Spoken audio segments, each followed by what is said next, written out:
Bapak Ibu? Ya, selamat pagi bagi kita semuanya. Mujur-jua. Horas di Tasaluna. Horas. Ya, walau au, marabulok, marbasa barat. Marabulok, marsia dan bahasa barat. Ya. Ya, baik. Ya, dalam satu minggu ini saya sangat bergumul sekali apa yang harus saya sampaikan untuk firman Tuhan ini ya. Bahkan MC sudah dalam seminggu ini sudah 2 kali bertanya kepada saya apa kira-kira tema yang akan disampaikan untuk ibadah minggu. 2 kalinya saya mengatakan saya belum tahu apa yang mau dikhotbahkan ya. Bahkan ya hari Jumat lah baru saya tahu apa yang mau disampaikan. Lalu hari Sabtu jam 4 pagi-pagi saya bangun, itu saya mempersiapkan bahan khotbah. Lalu malam minggu mempersiapkan lagi, dan tadi pagi bangun lagi jam 4 mempersiapkan bahan khotbah lagi ya. Karena bagi saya memang tidak mudah. Bahkan saya berkata kepada Tuhan, Tuhan, kalau bisa janganlah saya lagi gitu ya. Masih banyak yang lebih berkompeten daripada saya. Saya ini siapalah ini? Dari segi ukuran kerohanian pun masih banyak yang lebih dewasa kerohaniannya, yang lebih mengasihi Tuhan daripada saya. Ya, baik, hari ini kita akan belajar firman Tuhan. Saya nggak usah pakai mic ya. Tapi apa ya? Bisa gua jelas? Ya. Ya. Baik, apa tema kita hari ini, Bapak Ibu? Ya, kehidupan Lot karena ketidaktaatan. Wah. Kamu bagaimana ini? Orang yang taat atau orang yang tidak taat ini? Kalau orang yang tidak taat, apa katanya? Hidupnya tragis, hancur. Salah satunya siapa? Dibuat contoh di dalam Alkitab. Lot. Saya pun heran juga ya, kok bisalah ditulis kisah Lot ini di dalam Alkitab? Karena seolah-olah kelihatannya nggak ada yang baik yang dilakukannya. Udah pun dipukul Tuhan, udah pun dihukum Tuhan, tapi dia tetap tidak apa ya? Ya tidak mentaati Tuhan gitu. Bahkan dia kembali lagi ke dosanya. Ada juga orang yang seperti itu. Udah pun dihukum Tuhan, tapi tetap saja bandel, tetap saja mengeraskan hatinya, nggak taat kepada Tuhan. Mari kita melihat firman Tuhan di dalam Kejadian pasal yang ke-13.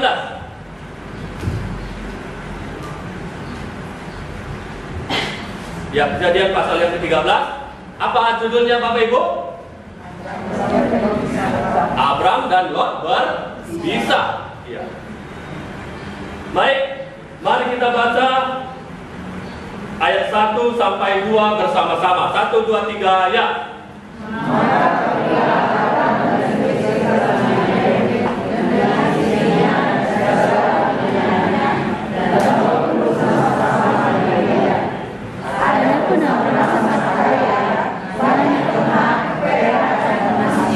Ya, sampai di situ dulu ya. Judulnya adalah Abram dan Lot berbisa. Apa yang Bapak Ibu ketahui tentang Lot? Ya, dari sini dulu. Apa yang kamu ketahui tentang Lot? Ya, ayolah. Siapa? Apakah yang kamu ketahui tentang Lot itu? Oh, keponakannya Abram. Kalau yang sebelah sini, apa yang kamu ketahui tentang Lot? Hegel. Hah? Ya, gak dengar Hegel. Ya. Kamu mana? Kayak kira-kira bisa ingin kamu dulu deh.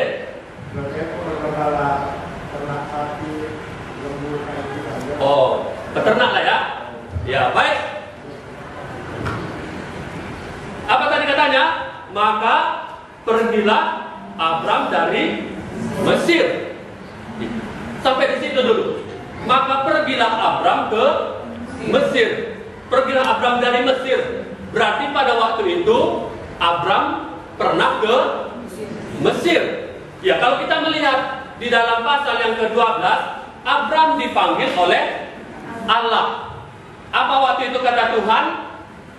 Pergilah dari negerimu dan dari sanak saudaramu dan dari rumah bapamu ini ke negeri yang akan kutunjukkan kepadamu. Ya, kalau kita melihat sejarah di dalam kitab Yosua, bagaimana Yosua itu ketika mereka sudah sampai di tanah Kanaan, Yosua mengumpulkan orang-orang Israel, para tua-tua pemimpin, dan mengingatkan kembali memori bagaimana nini bulang mereka, opung mereka, yaitu Abram yang berasal dari keturunan penyembah berhala, yang berasal dari Ur Kasdim. Ingatlah dahulu kala bagaimana nenek moyangmu Abram dari Ur Kasdim adalah penyembah berhala. Mereka beribadah kepada berhala-berhala. Tetapi di sini pasal 12 apa? Abram dipanggil oleh Allah. Tuhan sendiri yang memperkenalkan dirinya kepada Abram. Nah, ketika Tuhan memanggil Abram, ada perintah yang disuruh oleh Tuhan untuk ditinggalkan. Apa? Tinggalkanlah negerimu, tinggalkanlah rumah bapamu. Kita sudah dipanggil oleh Tuhan. Udah ada firman Tuhan yang membuat kita datang kepada Tuhan sehingga kita bertobat, sehingga kita menerima Tuhan Yesus. Udah ada yang kita tinggalkan. Ada ya, tentunya adalah dosa-dosa kita. Udahkah kita tinggalkan apa yang kita kasihi, yang mana apa yang kita kasihi itu tidak berkenan kepada Tuhan? Kalau kita melihat, saya saat teduh dari kitab Raja-Raja, saya melihat raja-raja itu mereka takut akan Tuhan. Tetapi ada yang takut akan Tuhan semasa hidup imam yang ini hidup. Ketika imam itu sudah mati, dia nggak takut lagi kepada Tuhan. Atau ada yang takut kepada Tuhan, tapi patung-patung berhala nggak diremukkan, nggak dihancur luluhkan. Dia nggak meninggalkan, dia nggak menghancurkan patung-patung berhala itu. Tapi ada juga Raja Hizkia, dia orang yang takut akan Tuhan. Dia memusnahkan, menghancurkan semua berhala-berhala itu. Karena dia tidak mau orang Israel, orang Yehuda beribadah kepada berhala-berhala. Tetapi ada juga raja-raja yang seperti tadi, dia takut akan Tuhan. Tapi patung-patung berhala nggak dihancurkannya, nggak ditinggalkannya berhala-berhala itu.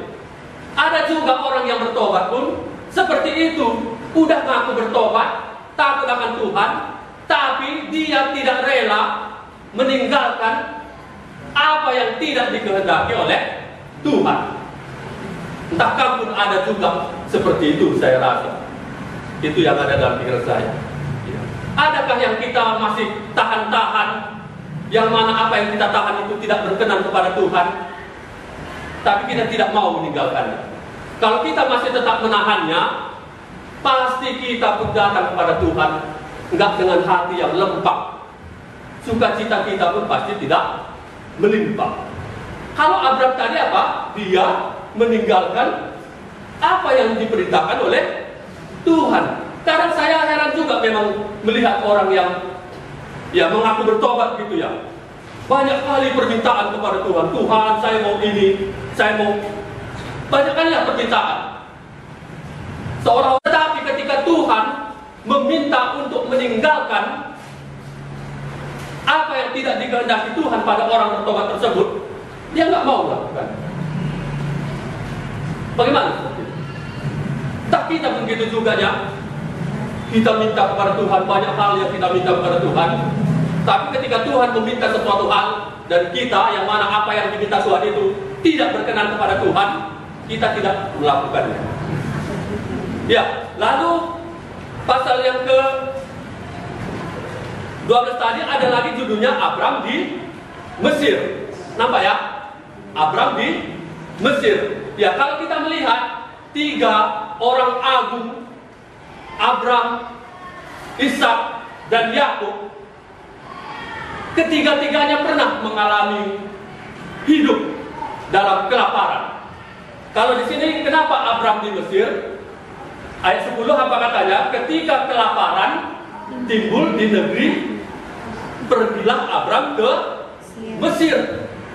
Tuhan menyuruh Abram untuk pergi ke tanah Kanaan. Tapi setelah sampai di tanah Kanaan, ternyata tidak seindah yang dibayangkan oleh Abraham. Oh, kelaparannya, kekeringannya di tanah ini, sehingga Abram mulai meragukan penyertaan Tuhan. Abram mulai meragukan penyertaan Tuhan, sehingga dia pergi kemana?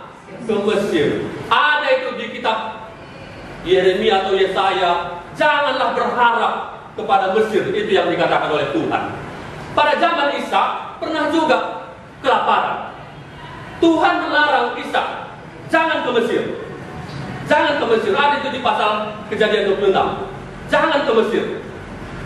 Pada zaman Yakub juga terjadi kelaparan. Pada waktu itu Yusuf sudah ada di Mesir. Yakub takut pergi ke Mesir, tapi Tuhan meyakinkan Yakub, jangan takut pergi ke Mesir. Yakub pergi ke Mesir karena ada jaminan dari Tuhan, jangan takut. Ishak tidak ke Mesir karena memang dilarang Tuhan. Kalau Abraham nggak ada disuruh Tuhan pergi ke Mesir. Dia pergi ke Mesir karena udah mulai meragukan penyertaan Tuhan. Udah mulai rohanianya mengalami kemerosotan rohani. Sehingga ketika di Mesir, apa kata Abram? Nanti kalau sampai di Mesir, bilang aku ini saudaramu. Jangan bilang aku suamimu. Nanti karena dilihatnya kau cantik, tahu pula mereka aku suamimu, dibunuhnya nanti aku. Ini kan suatu strategi siasat yang bukan berasal dari Tuhan ini. Menyodorkan istrinya kepada orang lain hanya untuk menyelamatkan nyawanya. Adina kam bagaimana kam sebagai seorang istri seperti itu sifat suamimu, mengatur strategi seperti itu untuk menyelamatkan nyawa suamimu, disodorkannya kam kepada laki-laki lain. Bagaimana nih? Bukan ya kam? Akhirnya Firaun pun mengambil Sarah, ingin menjadikannya sebagai istri. Nah, ini adalah suatu pemikiran mengandalkan diri sendiri. Ya, tapi bersyukur ya, sekalipun Abraham waktu itu dia mengalami, bisa dibilang ya, kemerosotan rohani, tapi Tuhan masih tetap memelihara Abraham. Sehingga ketika akhirnya terbongkarlah, Tuhan murka kepada Firaun. Jangan-jangan bukan hanya istri Abraham yang selama ini jadi korban. Mungkin kalau ada orang yang perempuan-perempuan lain pengen dijadikan istri sama Firaun, sehingga Tuhan murka kepada Firaun, akhirnya Sarai dikembalikan. Nah, apa katanya tadi pasal yang ke-13? Maka pergilah Abram dari Mesir. Ketika itu mereka udah pergi ya. Tapi kalau saya melihat dari ketidaktaatan Abraham ketika Mesir, itu ada juga resikonya. Iya, kita melihat kalau ketika Abraham di Mesir, dia mendapatkan banyak ternak, kekayaan, tapi bukan dengan cara Tuhan, dengan usahanya sendiri. Budak-budak itulah diperoleh, dan salah satu budak yang dia dapat pada waktu itu kemungkinan besar adalah Hagar. Hagar. Pernah dengar Hagar? Bagaimana Hagar ini akhirnya disodorkan oleh Sarah karena tidak memiliki anak, udah tidurlah dengan budak ini yang bernama Hagar. Akhirnya lahirlah Ismail. Baik, maka pergilah Abram dari Mesir ke tanah Negeb dengan istrinya dan segala kepunyaannya, dan Lot pun bersama-sama dengan dia. Ya, Lot ini kita tahu Abraham itu adalah tulangnya, mamanya, pamannya. Karena Abram ini saudara kandung dengan ayahnya si Lot. Bapak Ibu? Namanya adalah Haran ya. Saya suka yang seperti ini. Saya suka sejarah-sejarah gitu, menghafal nama-nama, bagaimana kehidupan seseorang. Saya memang itu pula kesukaan saya ya. Nama bapak Lot siapa?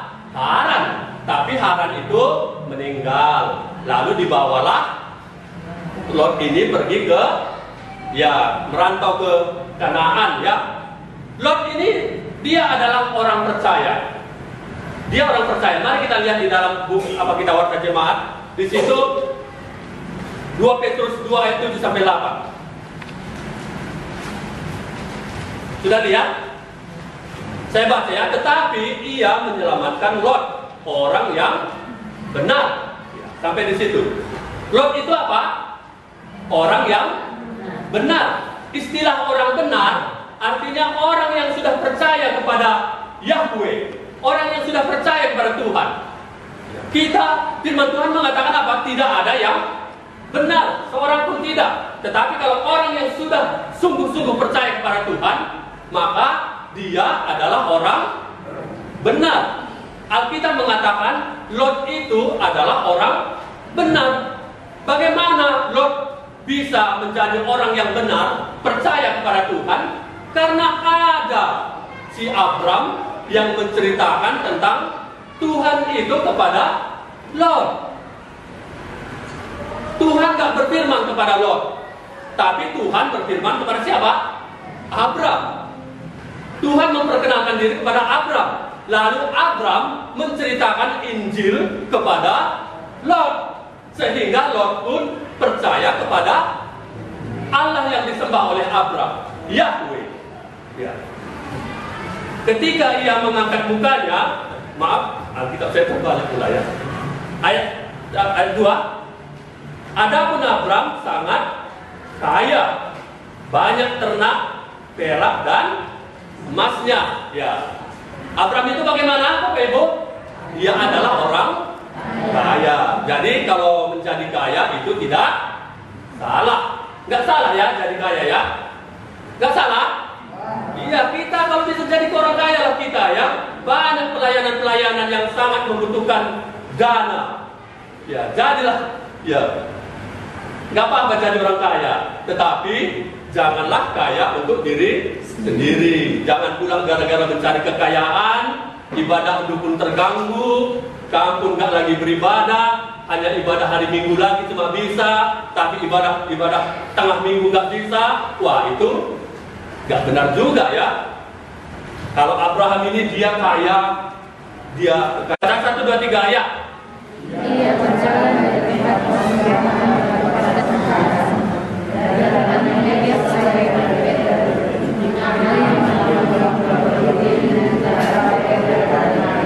Iya, ayat 3 mengatakan ia berjalan dari tempat persinggahan ke tempat persinggahan. Artinya berpindah-pindah. Kenapa Abram ini kok bisa ya berpindah-pindah? Karena bisa saja kehadirannya tidak diizinkan oleh penduduk Kanaan. Ini tanah Kanaan ini milik Bapakku yang di surga, kata Abram. Ya, setuju nggak orang Kanaan? Nggak setuju kan? Siapa Bapakmu yang di surga? Mungkin itulah jawaban orang-orang Kanaan. Karena orang Kanaan nggak mengenal Allah, mereka nggak mengenal Yahweh, sehingga kehadiran Abram itu tidak dikehendaki oleh orang-orang Kanaan.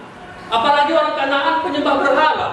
Sementara Abram datang menceritakan Allahnya lagi kepada orang-orang Kanaan.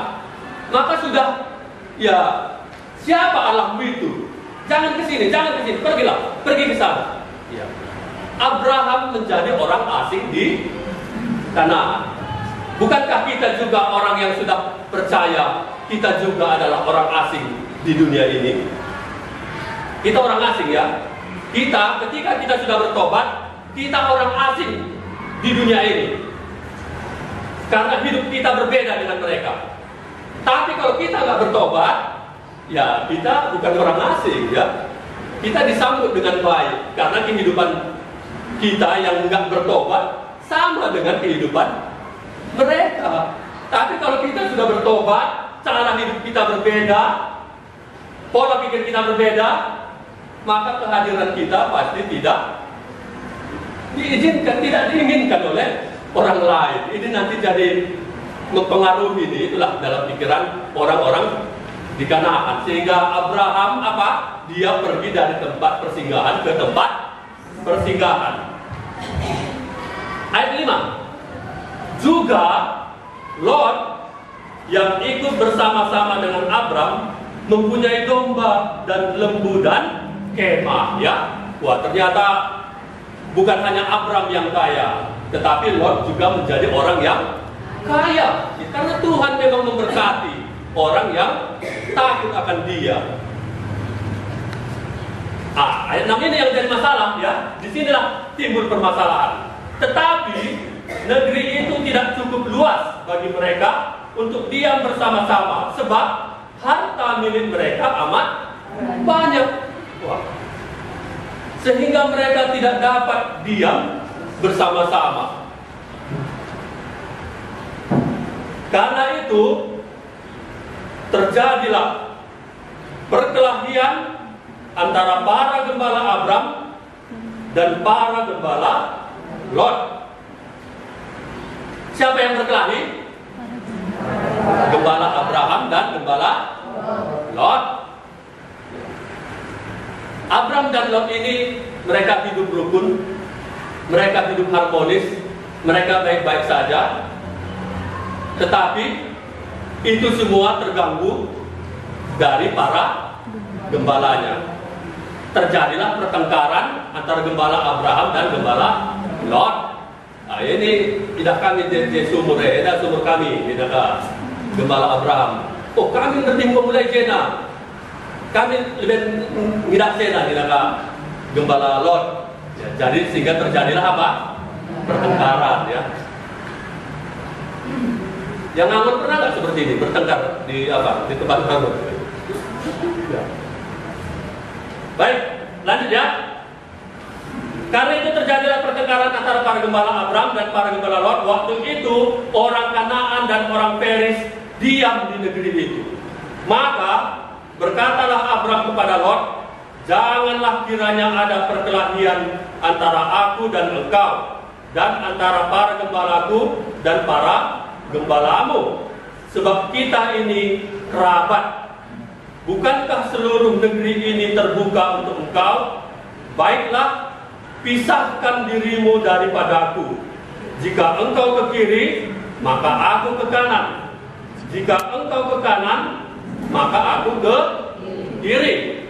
Nah, daripada pekerja kita, gembala-gembala kita ribut, udahlah, gini aja kita buat, pisahkan aja diri kita. Kalau saya melihat nasihat daripada Abram ini sedikit kurang baik. Apa katanya? Pisahkanlah dirimu. Ya, kita bisa aja gitu. Kalau kau ke kanan, aku ke kiri. Kalau kau ke kiri, aku ke kanan. Ya, kalau saya lihat ini sedikit tidak baik. Ini sama seperti nasihat Ruth kepada, bukan nasihat Ruth, nasihat Naomi kepada kedua menantunya. Apa katanya? Gak usah kalian ikuti aku ke Bethlehem. Pulang sajalah ke kampung halamanmu, ke Moab. Itu kan nasihat yang kurang baik. Abraham sebagai seorang mentor rohani, seorang pengajar rohani kepada Lot sebagai anak rohani, tapi dia menginginkan udah pisah saja kita. Naomi juga sebagai seorang ibu rohani bagi kedua menantunya menghendaki supaya udah pulang saja ke Moab. Berarti kan di situ sudah terputus bimbingan rohani lah istilahnya, ya. Ngerti maksud saya? Ya. Ya, inilah nasihat si Abram, ya. Ayat 10. Lalu sama-sama kita membacanya 1, 2, 3 ayat. Lalu membayangkan antaranya tidak berada bahwa seluruh lembaga keadaan seperti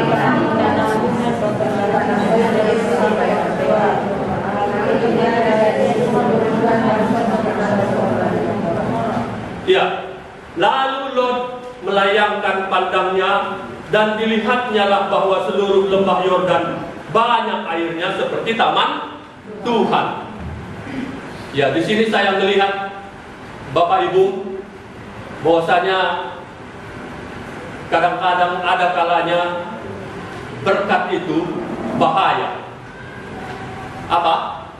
Berkat itu bahaya. Bukankah kekayaan yang dimiliki oleh Abram dan Lot, ternak, sapi, itu adalah berkat dari Tuhan, tapi lewat berkat terjadi pertengkaran.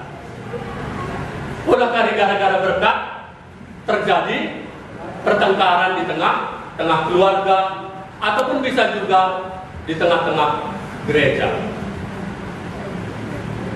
Jangan nanti gara-gara berkat kamu semakin menjauh dari Tuhan. Apa yang dipilih oleh Lot? Dia memilih lembah Yordan. Ketika Lot melihat lembah Yordan itu, seperti apa katanya? Seperti taman Tuhan. Seperti taman Tuhan itu maksudnya seperti taman Eden. Begitu indahnya. Lot menggunakan penglihatannya. Tapi Abram tetap di mana? Dia tetap ada di tanah Kanaan. Dia tetap ada di tanah perjanjian. Karena memang disitulah disuruh Tuhan.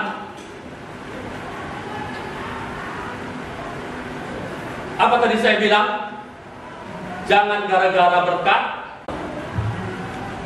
Sekalipun aku kehilangan harta benda berkat, sekalipun aku kehilangan para gembala, aku nggak peduli. Yang penting aku tetap mau bersama dengan paman. Yang penting aku mau bersama dengan paman. Aku nggak mau menjauh dari paman, sebab dari pamanlah aku mengenal Tuhan. Karena Tuhan itulah harta yang paling berharga daripada lembu, ternak itu, gembala itu. Kalau aku pisah dengan paman, siapa lagi yang akan membimbing aku dalam iman? Harusnya kan gitu, Lot, ya. Entah ada juga nanti kita seperti Lot ini, kita melihat di tempat yang lain suatu pekerjaan, gajinya begitu besar, tapi ibadah terganggu. Atau wah, redahin saja Pak Juma, kita melala gaji deh, tapi mengabaikan ibadah yang ada. Harusnya seperti itulah si Lot ini. Aku nggak peduli kehilangan semuanya itu. Yang penting aku nggak mau menjauh dari paman. Aku ingin mengenal Tuhan lebih dalam lagi. Karena Tuhan itulah harta yang paling berharga. Aku haus akan Tuhan. Harusnya seperti itu. Tapi Lot tidak seperti itu. Dia mengalami kesombongan rohani. Apa Bapak Ibu? Lot mengalami kesombongan rohani. Kenapa saya katakan demikian? Lot berpikir, enggak guna aku samamu paman, bertumbuhnya nanti imanku. Pisah pun kita, bertumbuhnya nanti imanku sekalipun aku pergi ke lembah Yordan. Bertumbuhnya nanti aku. Aku ingin seperti engkau paman, melebihi kekayaanmu, melebihi ternak-ternakmu. Lihat itu lembah Yordan, banyak air di sana, banyak rumput hijau di sana. Daripada di sini tanah Kanaan ini gersang, air sulit, kelaparan lagi. Lot sombong secara jasmani, sombong secara rohani, sehingga dia berani melangkah meninggalkan pamannya. Padahal dari pamannya itulah dia mengenal Tuhan. Bahkan bisa dibilang kekayaannya itu karena kecipratan dari Abraham juga dia. Tapi dia mengalami sombong rohani. Atau jangan-jangan kita pun seperti itu juga. Sombong kita secara jasmani dan rohani. Enggak guna aku ikut ibadah jam doa, PA muda-mudi nggak pernah ikut, PA ibu-ibu nggak pernah ikut, PA bapak-bapak nggak pernah ikut, nggak apa-apa, bertumbuhnya nanti imanku. Karena aku ada saat teduh setiap pagi, misalnya. Itu sombong rohani, menganggap diri ibadah-ibadah yang lain, kebersamaan-kebersamaan dengan orang-orang percaya yang lainnya nggak perlu. Yang penting aku kan tetap saat teduh setiap pagi. Yang penting aku ibadah minggu, sekali seminggu udah. Itu adalah orang yang sombong rohani, menganggap diri tetap bisa bertumbuh tanpa persekutuan dengan orang-orang percaya. Inilah Lot. Dia menganggap dirinya bisa bertumbuh secara iman sekalipun harus berpisah dengan pamannya. Padahal pamannya lah mentor rohaninya.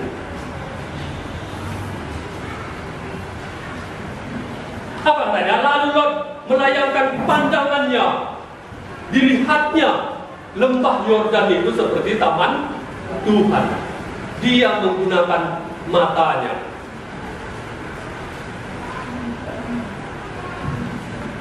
Ketika Hawa jatuh digoda oleh setan, apa katanya?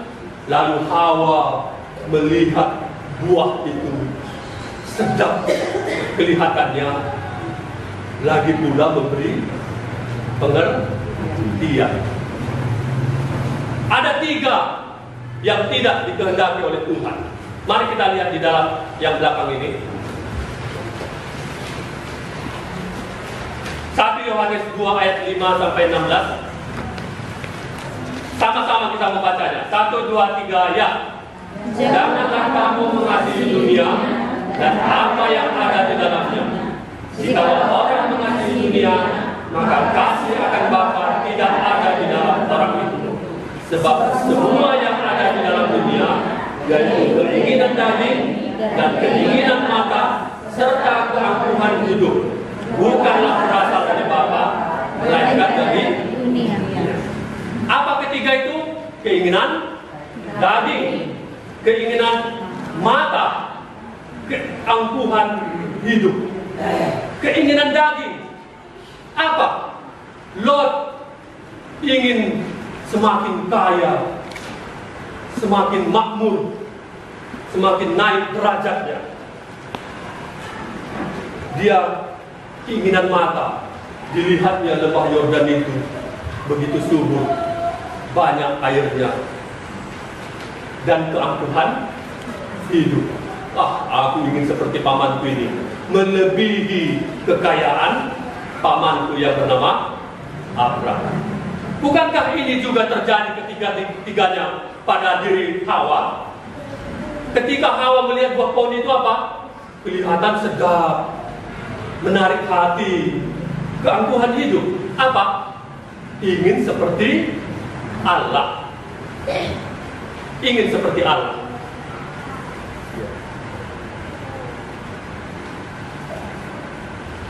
Lalu Lot melayangkan pandangannya dan dilihatnya bahwa seluruh lembah Yordan banyak airnya seperti taman Tuhan, seperti tanah Mesir sampai ke Zoar.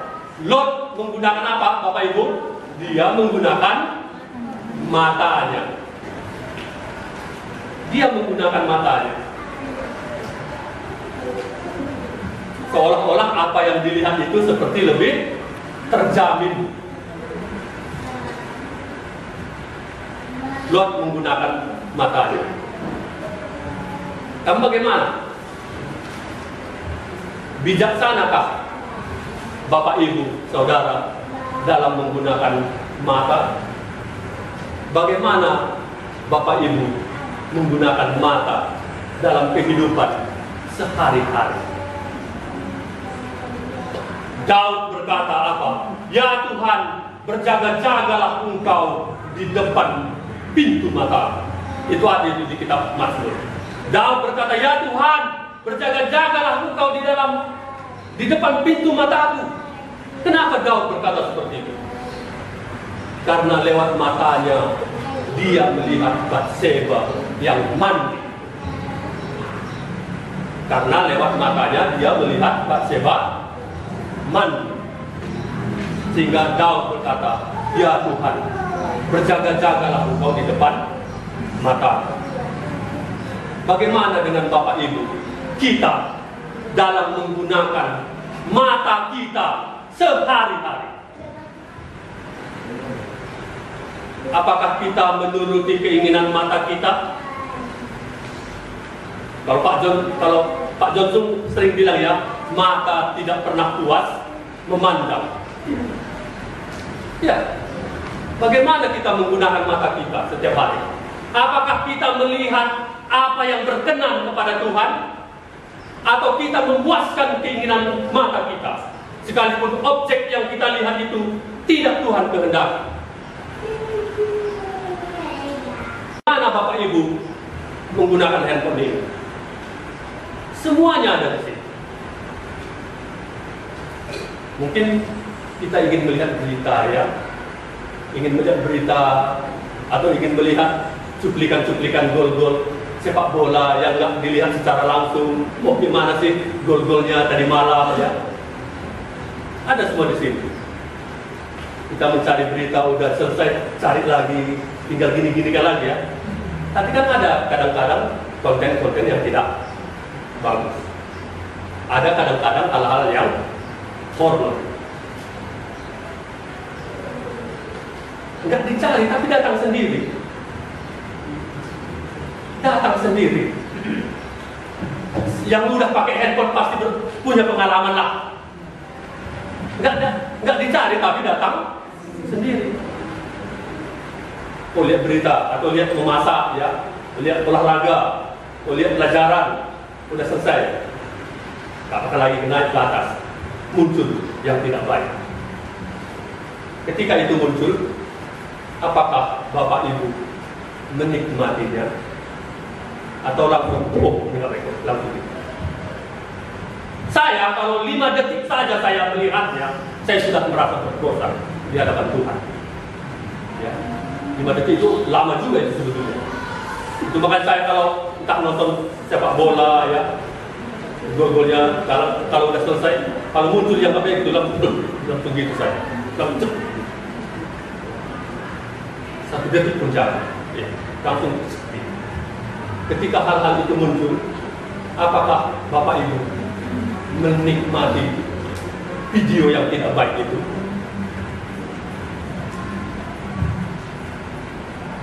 Atau langsung gitu ya? Semua yang ada di dunia ini, apa katanya tadi? Keinginan daging, keinginan mata, serta keangkuhan itu. Bagaimana kita menggunakan mata kita? Saya ingat juga perkataan Bapak John. Pandangan pertama itu tidak dosa, karena kita tidak terlepas, gak bisa kita terhindar dari pandangan pertama. Pandangan kedua ini yang berdosa, karena pandangan yang kedua ini ada rasa penasaran. Ada rasa penasaran. Terlihat tadi, oh,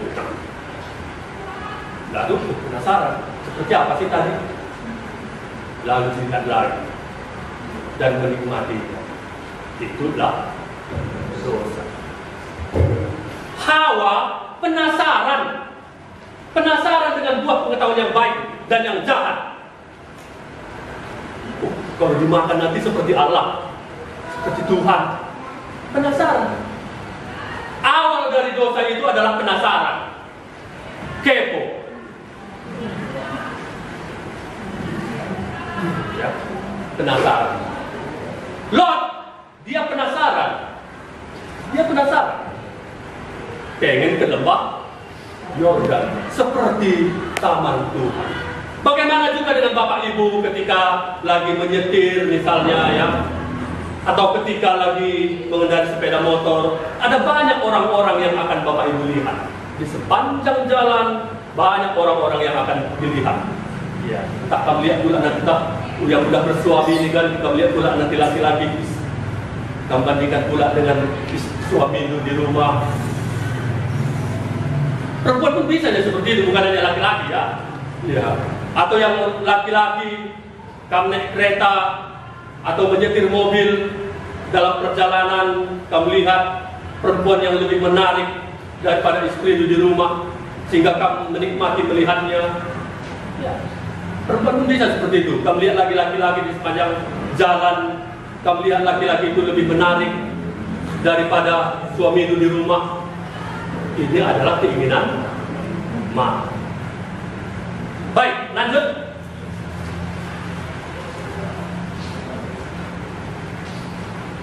Hal itu terjadi sebelum Tuhan memusnahkan Sodom dan Gomora. Sebab itu Lot memilih baginya seluruh. Wah, inilah Lot ini.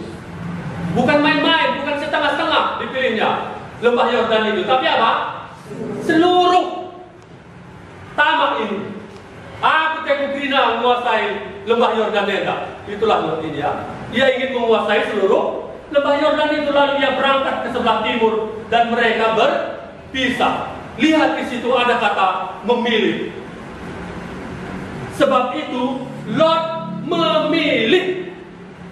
Apa yang dipilih Lot? Dia memilih seluruh lembah Yordan.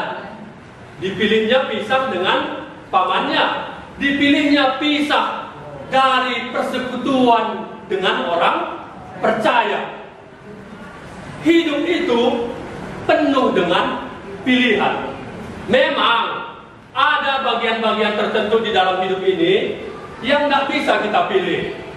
Kita lahir mau dari orang tua yang mana kita nggak bisa pilih.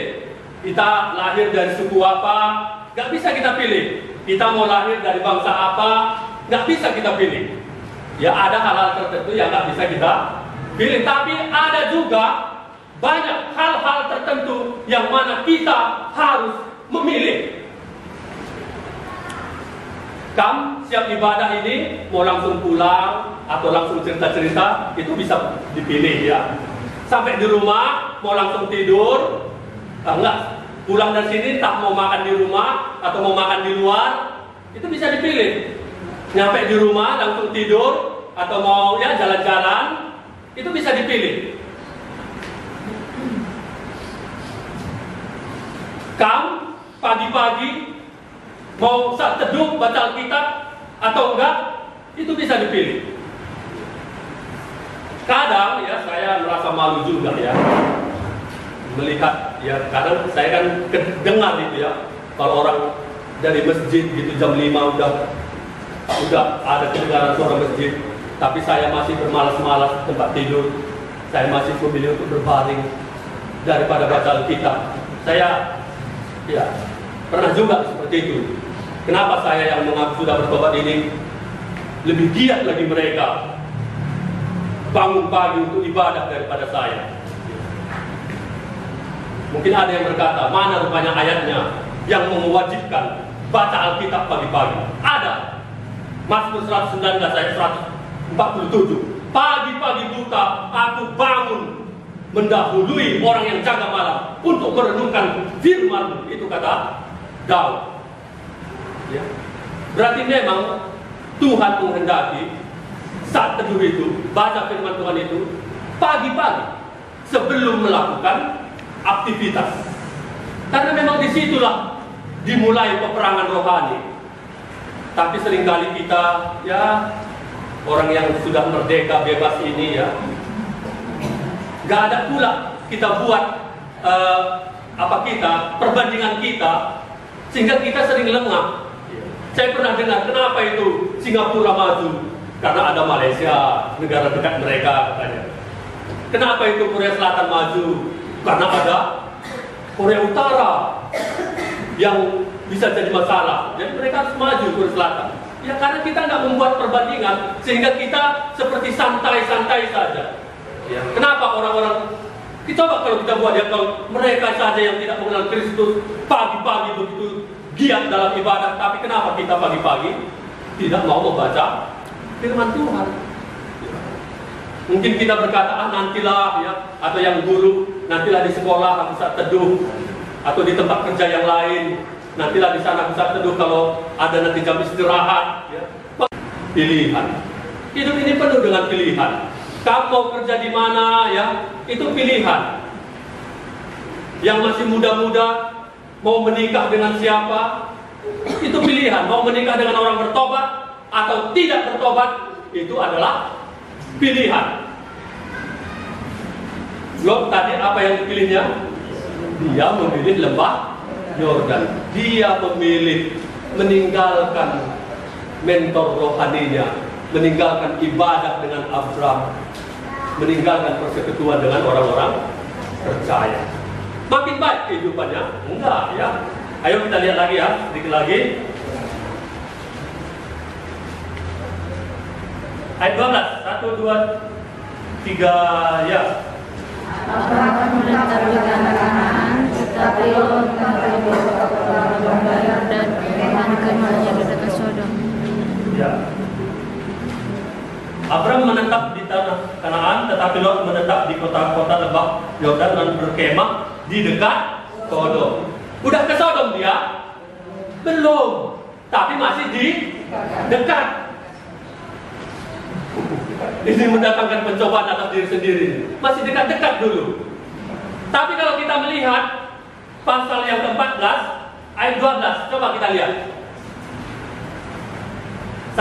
Pasal 14 ayat yang ke-12, 1, 2, 3 ya. Juga Lot anak saudara Abram beserta harta bendanya dibawa musuh, lalu mereka pergi, sebab Lot itu diam di Sodom. Tadi tinggal dekat Sodom, sekarang tinggal di udah Sodom. Memang jatuh ke dalam dosa itu gak langsung tuh jatuh ke dalam dosa, pelan-pelan dulu, pelan-pelan. Orang yang narkoba itu kan gak langsung dia menggunakan narkoba kan, pasti langsung rokok dulu ya.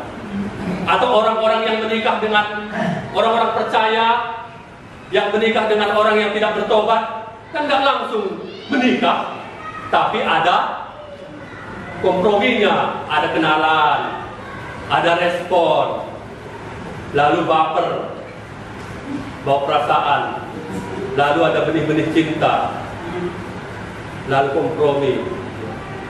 Kalau kamu gak kompromi, itu artinya ya kamu masih taat kepada Tuhan. Kalau udah kompromi, itu udah ditunggangi oleh setan. Iya, saya setuju, saya akan mau menikah dengan orang yang tidak mengasihi Kristus. Saya akan mau. Tapi kalau saya udah kompromi, gak apa-apalah, nanti kan dia bisa diajari. Dia kan orang yang rajin juga, dia ke gereja sekalipun belum bertobat.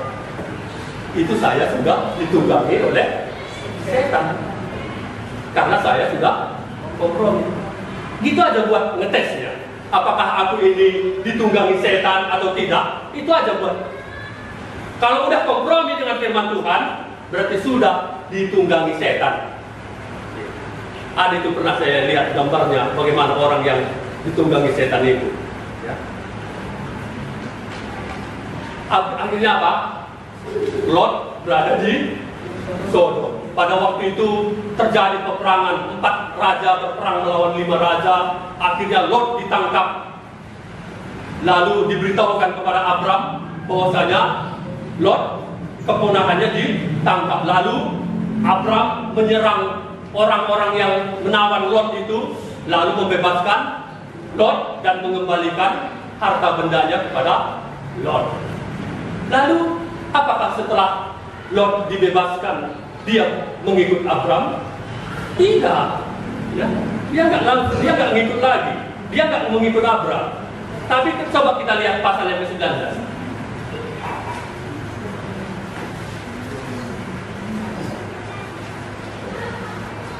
Sodom dan Gomora dimusnahkan, Lot diselamatkan.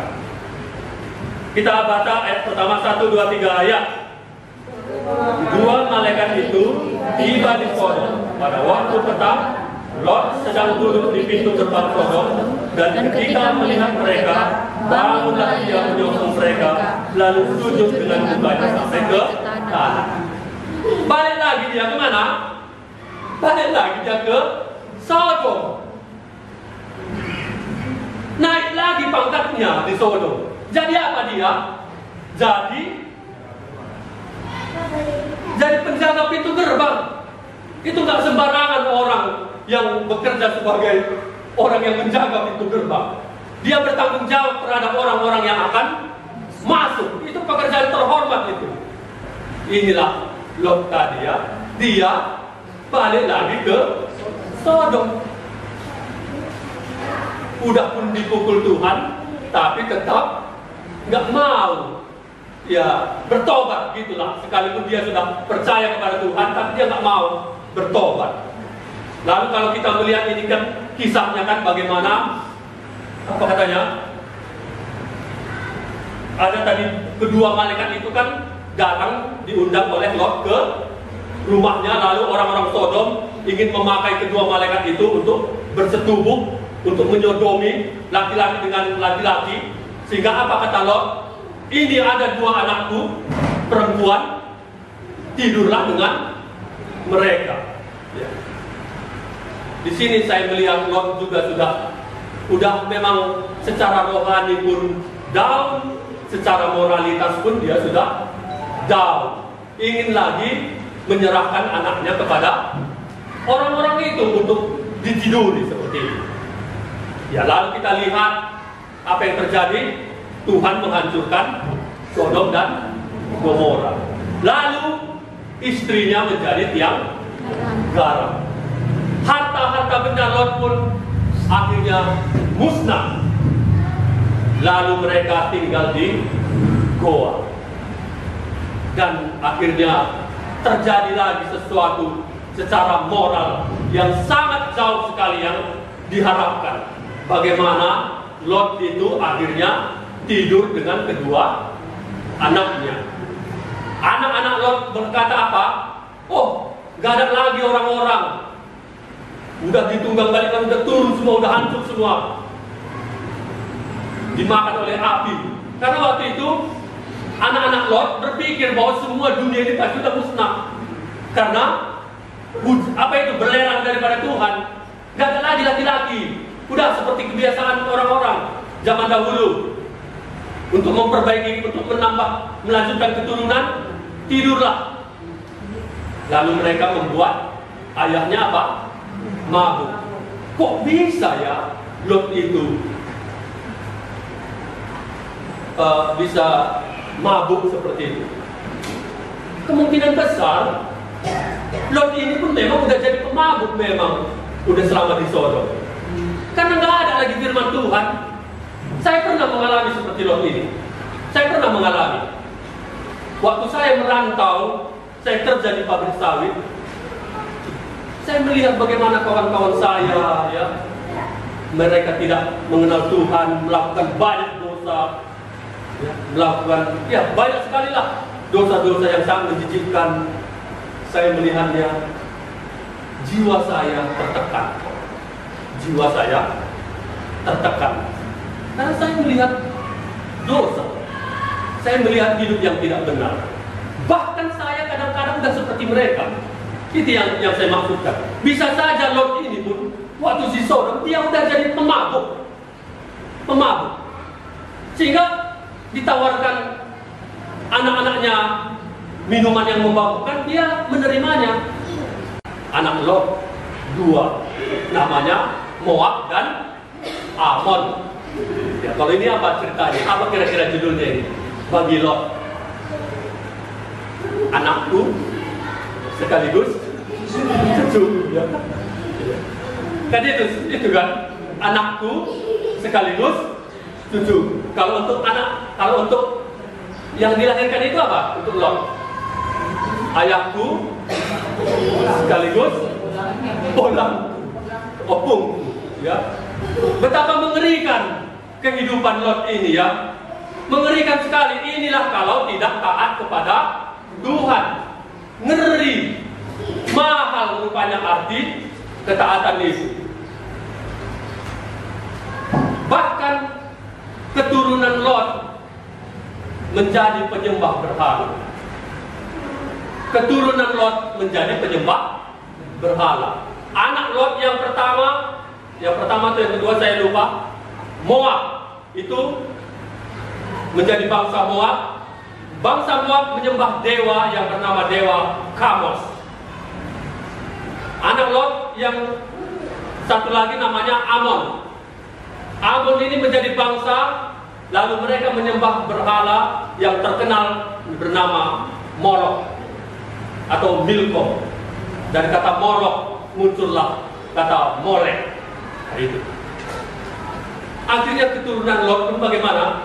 Tidak menyembah Allah yang benar, tapi menjadi penyembah-penyembah berhala.